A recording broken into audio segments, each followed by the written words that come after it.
Needless to say, taxes have become a major issue in Jersey City. That is why the taxpayers have become vocal in recent months, and they're here tonight. And hopefully you're all sitting here listening tonight and not just saying, well, I have to sit through these couple of hours and then I go home and that's it. Listen to the people. 11.25% increase just after the May elections last year. 24% increase for the first quarter of 2010. What happens next when this budget for fiscal year 2010 is finalized? We're 9 months into it already, so there isn't much you can do with this one. This is after Jersey City residents and businesses saw a 24% jump in their overall water and sewer bills starting this past January. And this is one of the authorities that we're going to keep giving them benefits, but they can't control some costs. 45% of that was a sewer rate increase. And we have not seen anything yet. The Jersey City water sewer rate will continue to increase when we start footing the rate hikes from the Passaic Valley Sewerage Commission. You all know that. You all know that we're going to be hit. The municipal authority had some leeway from 2000 through now because of the building boom that was going on here and the one-time charges for connections and things. That's disappearing. So now, because the Passaic Valley rates have jumped so high and we were able to keep ours because of this development, that's going to disappear. So what are you going to tell your constituents then?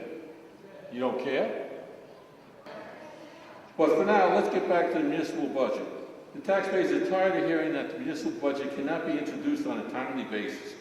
Here we are approaching the 9th month of 2010 fiscal year, and you have not passed a final budget. This just gives you the backdoor ability to spend monies that you don't have and then come back in the 11th hour saying there is a budget deficit. I am going to start with a joke, and I hope you guys appreciate this. The joke, I think a lot of you have heard, is what is the difference between ignorance and apathy? Does anybody know the answer to that joke?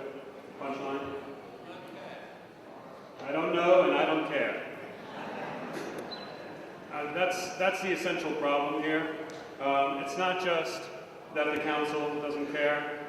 We have a lot of people out here that do care. The problem, as somebody already stated, is that the citizens in Jersey City as a whole are either ignorant or apathetic about their government. We had 30,000 people vote in the last mayor election in a city of 250,000. That's ridiculous. Democracy needs the participation of everyone if it's going to work. So I don't approve of your actions in these budgets, and that's what I'm going to talk about. But I can certainly understand it, because you can continue to do this year after year, and there's no one to hold you accountable, because there's no one out there voting.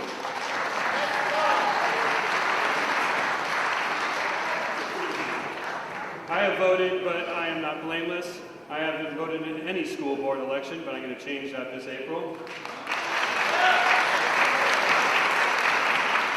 I've been here for 22 years, and there are times when I have looked carefully at the candidates and other times when I just vote down the road.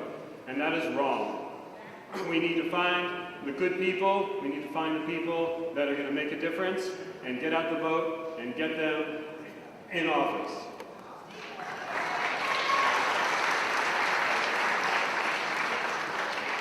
So I'm making a simple pledge to myself and to you. I'm going to spend 2 hours of every week thinking only about Jersey City, figuring out what needs to happen, and talking to you guys, talking to my councilman, talking to the mayor's office, and talking to my neighbors, and finding anyone who can do this job better. One of the things that I'm aware of, because I used to be director of the water department, there was a time that we were doing many of the abatements on buildings that were being built here in the city.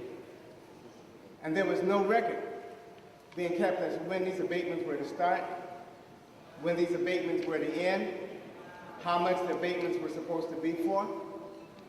And I'll give you one example. The Cali building right next door to us over here was one of those buildings that received one of the first abatements. And then it seemed like it was just a steamroll. A lot of abatements, and then we started into the new thing, privatization. And the reason we're in the situation we're in now is because we have abated too much and we privatized too much.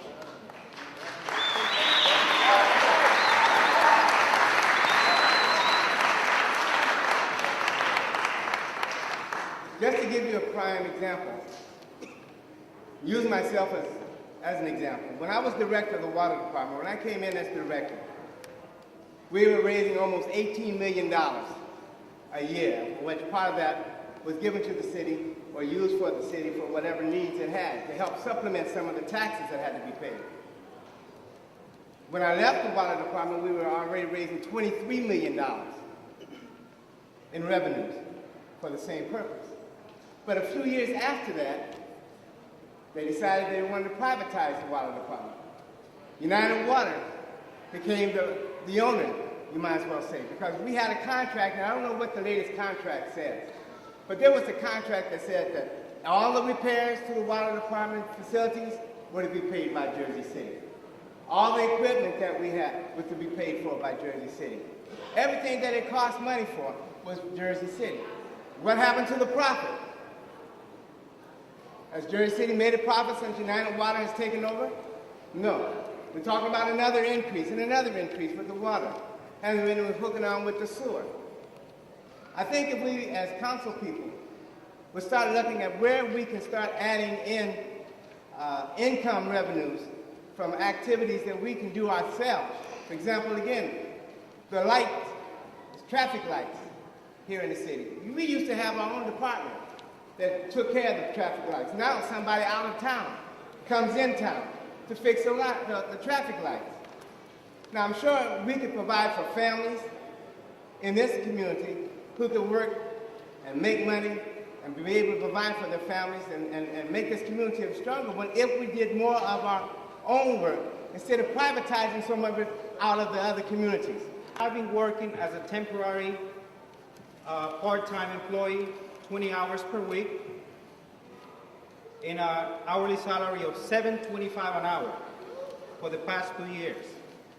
The city removed me from my job. Up to this point, no problem. I understand the budget cuts. However, the impact on the soccer community will be great because we will be affecting over 1,000 kids that we provide the sport of soccer during the entire year. The decision of terminating my employment is sending the wrong message to the family that enjoys this sport. Now, there are two people that work this program, Edgar and myself, and by terminating my job, it will be only one person left to handle over 1,000 kids, which is impossible.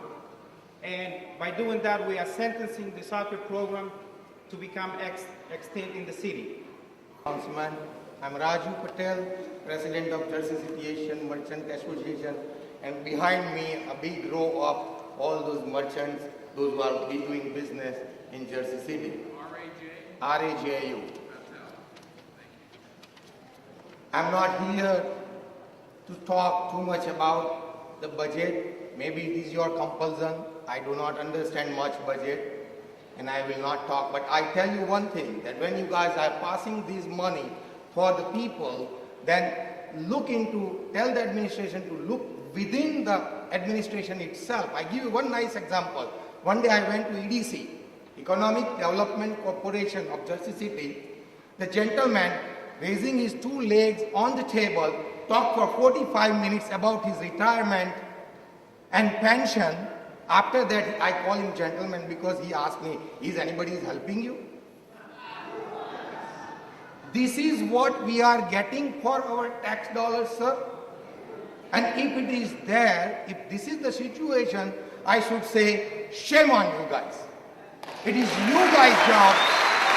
It is your responsibility to make sure that our tax dollars are used in a proper way. Last week I write $8,000 check and $2,000 goes from my other mortgage company. $10,000 first quarter check I signed to this city.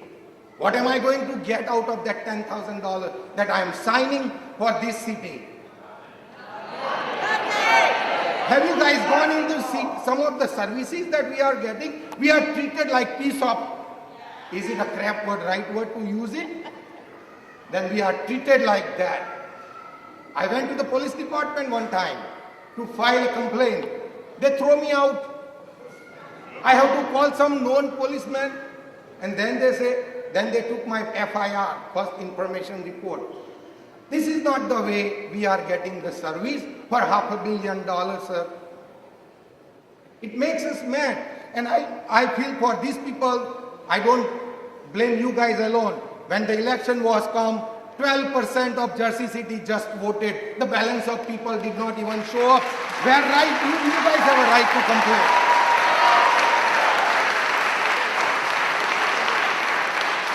So people of Jersey City don't have no right to complain when you do not vote. So next time, go out and vote. Then you can control the budget.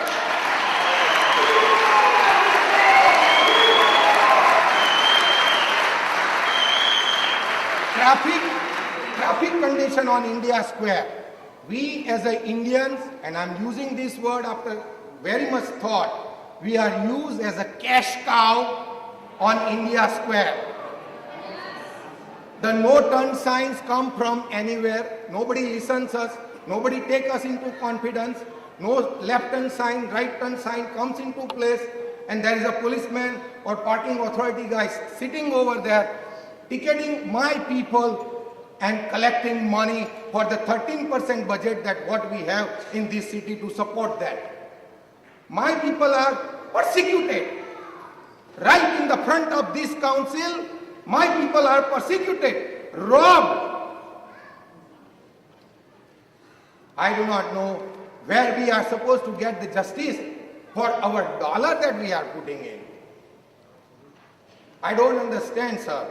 If somebody can explain to me, out of you 9 people, I'll be happy. And close my statement right over here. NID. I don't know, stupid, what kind of organization is that? These people in the election time, in their blue dress, they are walking around for the canvassing. They are just maintained by the city administration just to work during the election time. While ordinary man like this, me, has to run for this city, you need millions of dollars, sir. And somebody in the blue dress, people approach me in the blue dress. They don't even bother to change their dress. This is kind of creating an atmosphere of intimidation. A little thing that hit me a couple weeks back at a meeting that I attended to was a senior citizen that stated she could not afford the house she lived in any longer. I thought of my own mom. Unfortunately, another question that was put to me today, a little while ago at this meeting, was, what do I care about taxes? I don't own a home here.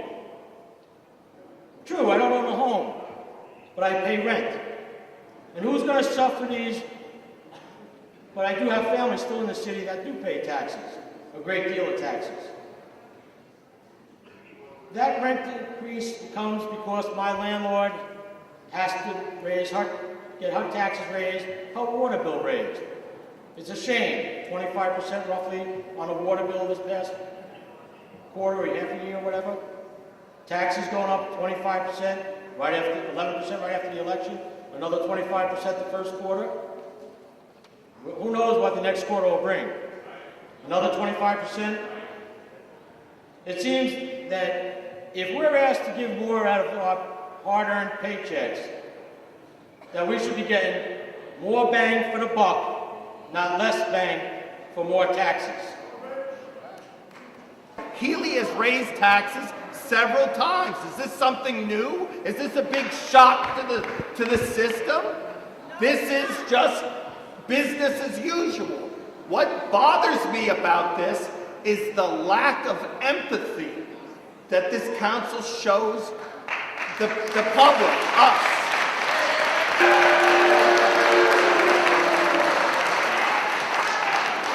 Certain council people who talk about, whether they could give up the car, they could return the county car and just move to the right and pick up the city car. That's not empathy. We need empathy. We're struggling. When taxes go up, I think over 40% since Mayor Healy has been in office, we need empathy. We don't need the lack of empathy. So anyway, she was able to find this budget, which was terrific. So what I did is very quickly is I compared it to the current budget. And some of the interesting things I found is that the budget for the 2005 fiscal year was passed on October 20th of 2004.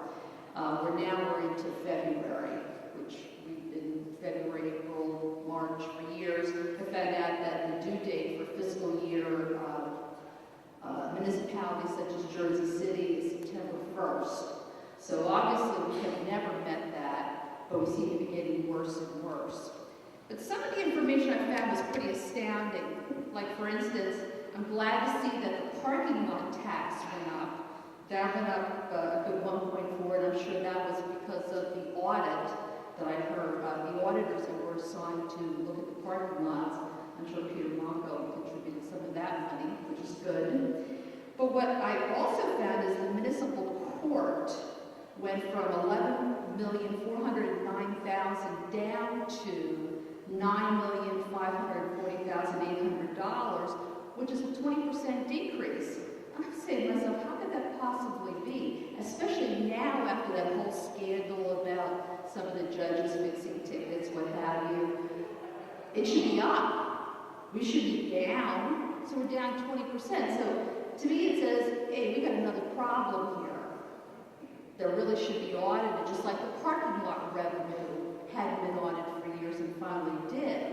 Because it's counterintuitive for municipal court fines and fees to be going down 20% since 2005. But I did notice that state aid is up $11.7 million, which includes that $14 million you got from Forsyth in the last couple of days. So our revenue from the state in terms of aid is up from 2005 to 2010 by almost $12 million. So we haven't been shorted by the state. And, you can get all this information right here. But I also see the MUA franchise payments to the city went from $26.1 million in fiscal year 04 down to $16 million. So we're $10 million less there. And we just got a 19.5% rate increase effective January 1. So they keep raising our rates, but the city keeps getting less and less. And I don't see a whole lot of infrastructure major improvements. I just see responses to emergencies when, a pipe bursts in the street. But I don't see, I've gone to a couple of meetings, any concerted plan to fix the combined sewer and water system here in Jersey City, which we all know and have been talking about for years as being over 100 years old.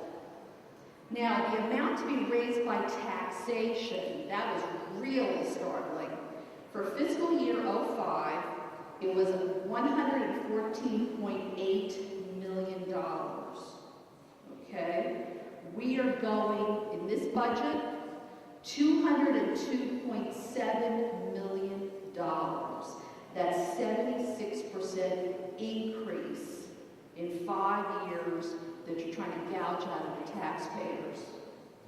When we've had this booming waterfront that was supposed to save us, you're taking 76% more. That's astronomical. That way outstrips inflation.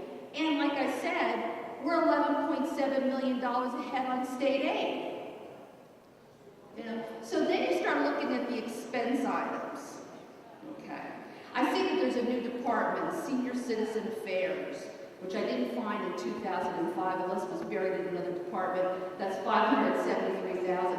I don't think all the lunches in the world are going to make the seniors happy when they get their tax bills. You know, you can take them to as many lunches as you want. And, you know, and I'm really tired of the city spending that when the county spends astronomical sums as well. They want relief from their property taxes, not lunches and trips to Atlantic City. Now, when I look at some of the departmental expenses here and compare them to the same budget, okay, I had the same conversation 5 years ago. I think it's 5 years ago now. Same thing, huge increases, and the comment was more people, more people, more people. Well, obviously, it's now shown more people we can't afford because you've raised the 76% that you want from taxation. Now, some of the major departments, the administrative office, Department of Administration salaries are up 108%, architecture is up 103%, management and budget is up 69%. They can't be raises, they've got to be more people. Engineering salary and wages are up 130%. Other expenses is up 238%, but that could be due to some studies, even though I think sometimes we're studied to death and nothing ever gets done. All we do is pay a lot of consultants to tell us what we already know. Risk management's up 14%. Let's see. Who else do we have here? Oh yeah, HED, 89%, I was right. 89% just in salaries for HED. Fire and emergency, well that could be housing code, 51%. Zoning officer, 49%. Municipal rent, which is not a department obviously, 181%. Yeah, those are probably the very major ones. I mean, we can't afford it. We can't. So you give us this, you know, measly, provisional, people who are maybe probably minimum wage, who staff pools and whatever during the summers, or will go to pools so you can hurt the public. Enough of this stuff. We're going into times, and everybody talks about it, the governor's made it very clear. He's cutting back on aid to municipalities. Now, you can't keep gouging the taxpayers and giving out tax abatement. First of all, there's not going to be that much new building going on. There's such a glut of condos. There has to be a plan. And the plan is there has to be a reorganization of the city, and you need to start bringing those numbers down to where they were in 2004 and 2005. Because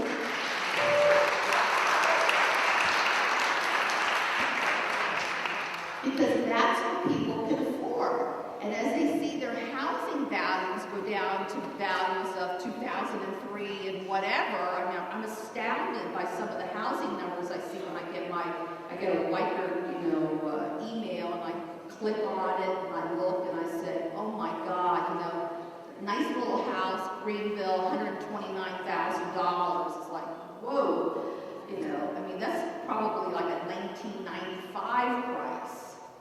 So, everything's coming down, everybody is tightening up, and you guys keep spending money, and we can't afford it. Thank you very much. We did not elect you. You were appointed directly from the mayor's office. If you choose to continue on this path of ever higher spending, ever higher taxes, and doing the bidding of a corrupt administration, then we will stand to replace you.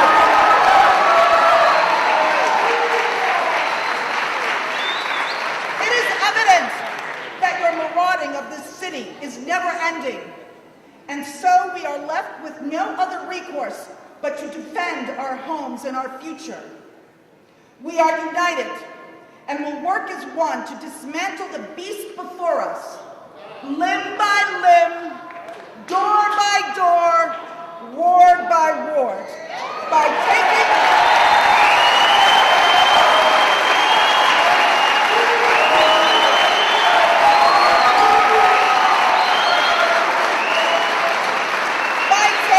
action and beginning the process for our recall.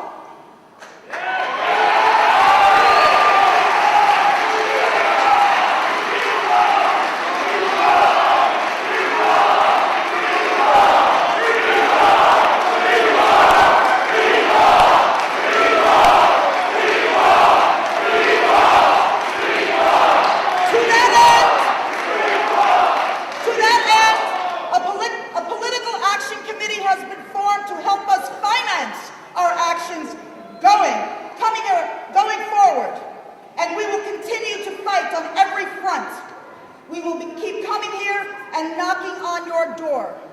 No corner of this city will be left untouched, as our rally cry will be heard throughout this city and as far as Trenton, where we are planning to present the state government with a petition to prevent you from raising our taxes so callously.